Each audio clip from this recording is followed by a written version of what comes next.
आदरणीय भक्तगणों, आइए हम सब अपनी चेतना को समेटकर सीधे चलते हैं पावन तीर्थ नैमिषारण्य में। गोमती नदी का पवित्र तट है। ठंडी सुगंधित हवाएं चल रही हैं। विशाल बरगद और पीपल के वृक्षों की छाव है। चारों ओर यज्ञ कुंडों से निकलता हुआ पावन धुआं पूरे वातावरण को अलौकिक बना रहा है। वहां 80,000 ऋषिमुनि कुशा के आसनों पर बैठे हैं। सबके केंद्र में पूज्य सूत जी महाराज व्यासपीठ पर विराजमान हैं। उनके नेत्र बंद हैं और वे भगवान श्रीहरि के ध्यान में मग्न हैं। तभी ऋषियों के नायक ऋषि शौनक अपने स्थान पर खड़े होते हैं, हाथ जोड़ते हैं और अत्यंत विनीत स्वर में पूछते हैं। ऋषि शौनक, हे परम ज्ञानी सूत जी महाराज, आपने हमें यह तो बताया कि कैसे मलमास गोलोक जाकर साक्षात श्री कृष्ण के वरदान से पुरुषोत्तम मास बना, परंतु कृपा करके हमें यह बताइए कि जब यह दिव्य महीना पहली बार पृथ्वी लोक पर आया तो मनुष्यों ने इसका स्वागत कैसे किया। पृथ्वी पर इसका पहला चमत्कार क्या था। किस जीव ने इसका अनादर करने की भूल की और उसका क्या परिणाम हुआ। कृपा करके हर एक घटना को विस्तार से कहें। सूत जी महाराज ने अपनी आंखें खोली। उन्होंने अपने कमंडल से जल लेकर छिड़का और मुस्कुराते हुए कहना शुरू किया। सूत जी महाराज, हे ऋषियों, आप सभी धन्य हैं जो मानव कल्याण के लिए यह प्रश्न पूछ रहे हैं। ध्यान से सुनो। जब पुरुषोत्तम मास पृथ्वी पर उतरा तो आकाश से दिव्य पुष्पों की वर्षा हुई। हवाएं सुगंधित हो गईं। पवित्र नदियों का जल और मीठा हो गया। संतों और साधुओं ने जान लिया कि यह स्वयं नारायण का ही स्वरूप है। परंतु पृथ्वी पर हर कोई एक जैसा नहीं होता। इसी धरती पर एक ऐसा राजा भी था जिसके पास वैभव तो था पर भक्ति का एक कतरा भी नहीं था। उस राजा का नाम था दृढ़धनवा। भक्तों, राजा दृढ़धनवा का महल सोने और कंचन से बना था।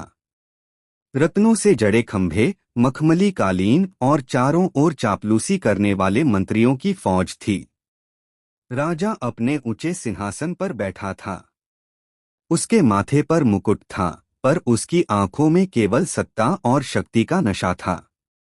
वह मानता था कि उसकी तलवार और उसकी सेना ही उसका भाग्य तय करती है, ईश्वर नहीं। तभी राजगुरु और नगर के कुछ मुख्य पंडित दरबार में प्रवेश करते हैं। राजगुरु का चेहरा गंभीर है। राजगुरु आशुमान भव राजन। महाराज, ज्योतिष गणना के अनुसार इस वर्ष कालचक्र में एक विशेष योग बना है। आज से पृथ्वी लोक पर पावन पुरुषोत्तम मास का प्रारंभ हो रहा है। यह स्वयं भगवान विष्णु का महीना है। हमारी प्रजा इस महीने में व्रत रखना चाहती है। शास्त्रों का नियम है कि जब पुरुषोत्तम मास आए तो राजा को भी अपना राजकाज, शिकार और युद्ध के विचार छोड़कर केवल हरि नाम संकीर्तन, दीपदान और भूमि पर शयन करके व्रत का पालन करना चाहिए। इससे राज्य पर आने वाले सारे संकट टल जाते हैं। राजा दृढ़धनवा राजगुरु की बात सुनकर जोर से हंसने लगा। उसने अपने सिंहासन के हत्थे पर जोर से हाथ मारा और बोला, राजगुरु, आप भी कैसी बचकानी बातें करते हैं। मैं एक क्षत्रिय राजा हूं।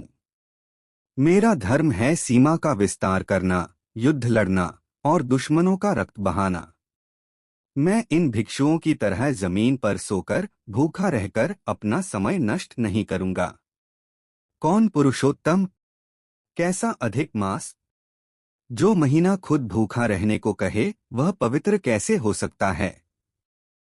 मंत्रियों, पूरे राज्य में ढिंढोरा पिटवा दो कि कोई भी व्यक्ति इस महीने में कामकाज बंद नहीं करेगा। सब अपने काम पर ध्यान दें।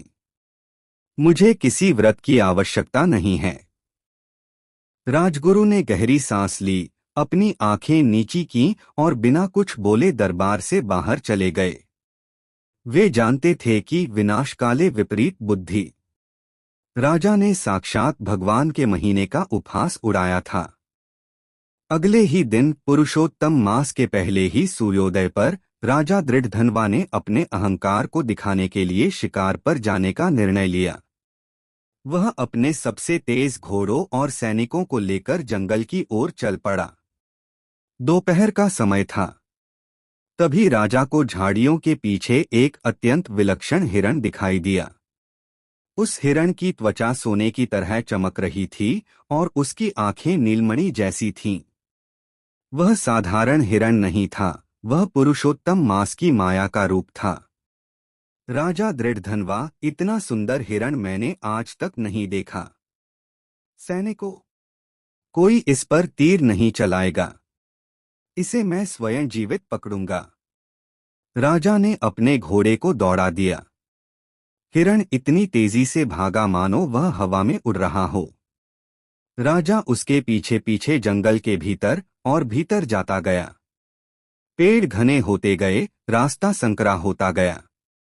कुछ घंटों बाद वह हिरण एक घनी झाड़ी के पीछे गायब हो गया। राजा ने अपने घोड़े की लगाम खींची। राजा ने पीछे मुड़कर देखा तो सन्नाटा था। न उसका कोई सैनिक था, न रथ। वह पूरी तरह से भटक चुका था। शाम ढलने लगी थी। जंगल में जंगली जानवरों की आवाजें गूंजने लगीं। राजा को अपने जीवन में पहली बार डर का एहसास हुआ। उसका गला सूखकर कांटा हो चुका था। प्यास के मारे उसके प्राण कंठ तक आ गए थे। तभी उसे कुछ दूर पर एक पुराना, शांत सरोवर दिखाई दिया। राजा दौड़कर सरोवर के किनारे पहुंचा। उसने अंजलि में पानी लिया और जैसे ही पीने के लिए मुंह के पास लाया, सरोवर के पानी में एक हलचल हुई। वहां से एक दिव्य आकाशवाणी हुई, जिसने राजा को रोक दिया। राजा को उसके पापों का एहसास कराया गया और पुरुषोत्तम मास के कठोर नियम दिए गए। तुम्हें इन बचे हुए दिनों में केवल एक बार नदी के ठंडे जल में स्नान करना होगा और सूर्य देव को अर्घ्य देना होगा। राजसी वस्त्रों को त्याग कर तुम्हें ये वलकल, पेड़ों की छाल के वस्त्र पहनने होंगे। महल के 56 भोग भूल जाओ, तुम्हें केवल इस जंगल के कंदमूल और बेल के फल खाकर रहना होगा। प्रतिदिन शाम को तुम्हें मिट्टी का एक दीपक बनाकर घी भरकर नारायण के नाम से दीपदान करना होगा। राजा ने बिना एक क्षण गवाए हामी भर दी। उसका अहंकार पूरी तरह टूट चुका था। अगले दिन से राजा दृढ़धनवा एक साधारण तपस्वी की तरह रहने लगा। जिसके हाथों में कभी तलवार होती थी, वह अब मिट्टी के दीपक बनाता था। जो मखमली बिस्तर पर सोता था, वह अब कंकड़ पत्थरों पर सोता था। दिन बीतते गए।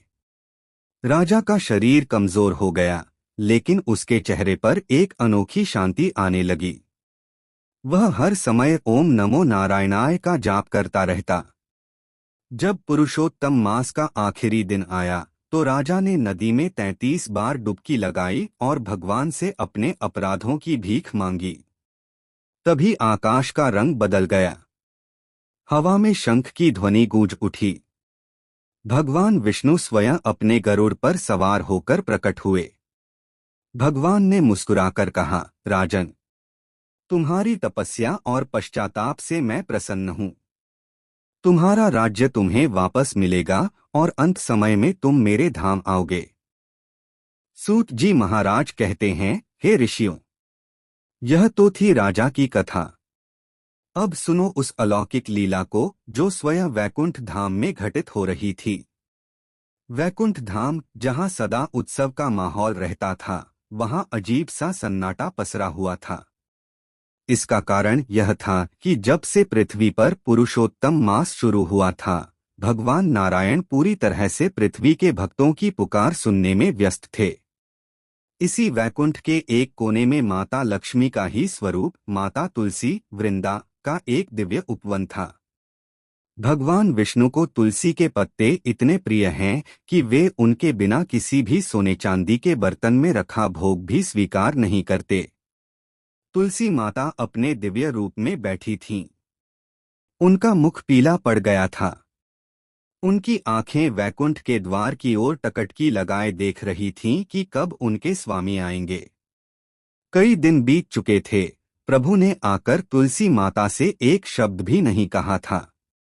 तभी उनकी प्रिय सखियां ललिता और विशाखा वहां आईं। ललिता सखी, हे देवी, आप इस तरह क्यों उदास हैं?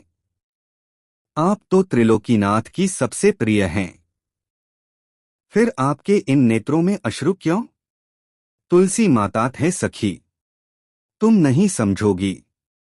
जब से यह अधिक मास आया है, प्रभु मुझसे दूर हो गए हैं।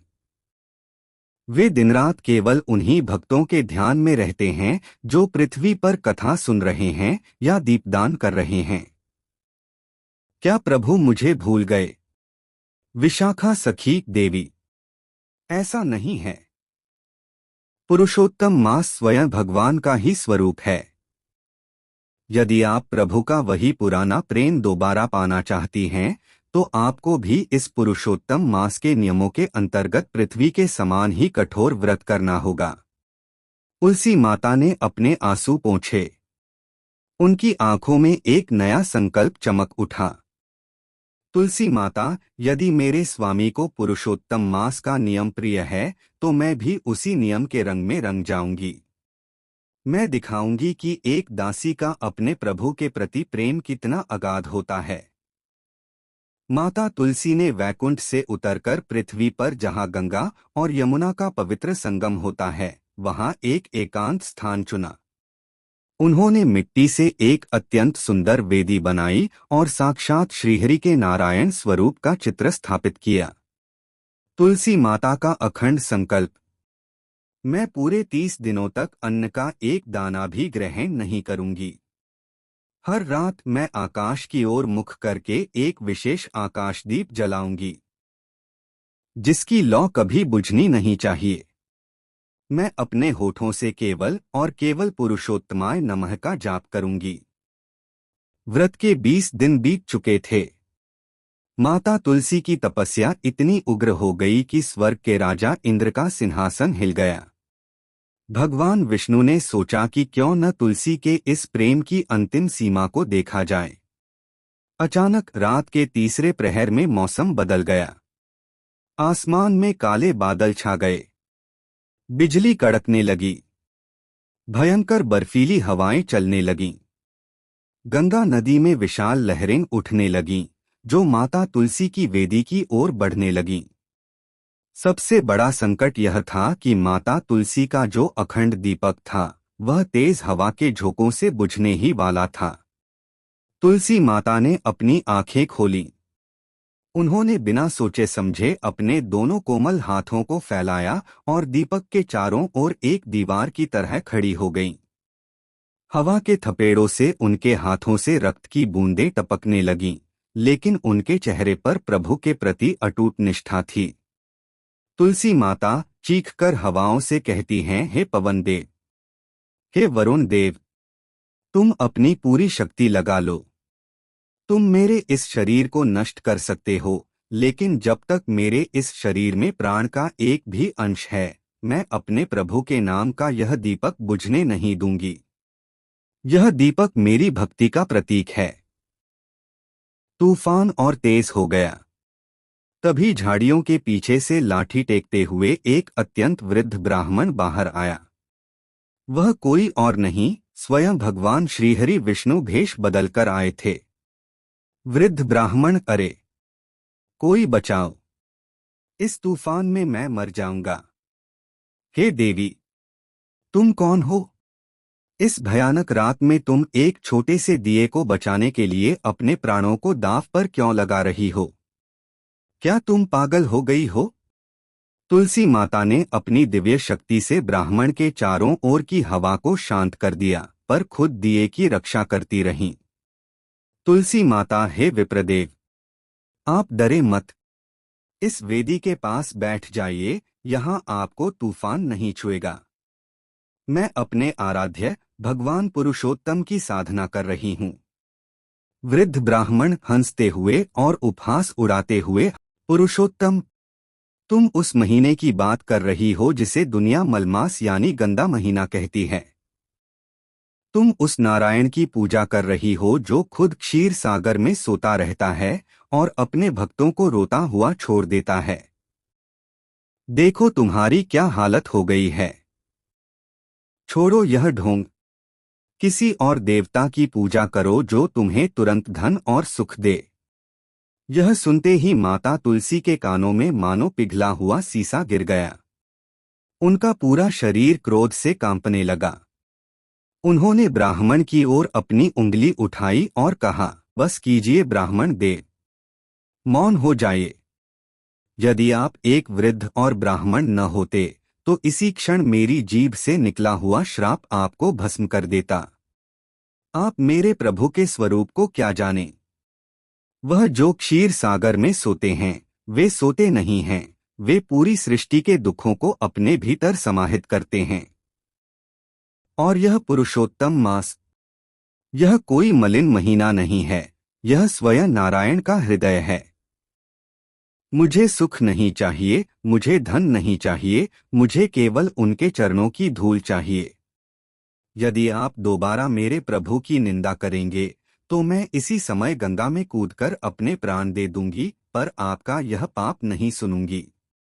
तुलसी माता का ऐसा प्रलयंकारी और अनन्य प्रेम देखकर भगवान विष्णु का हृदय पूरी तरह पिघल गया।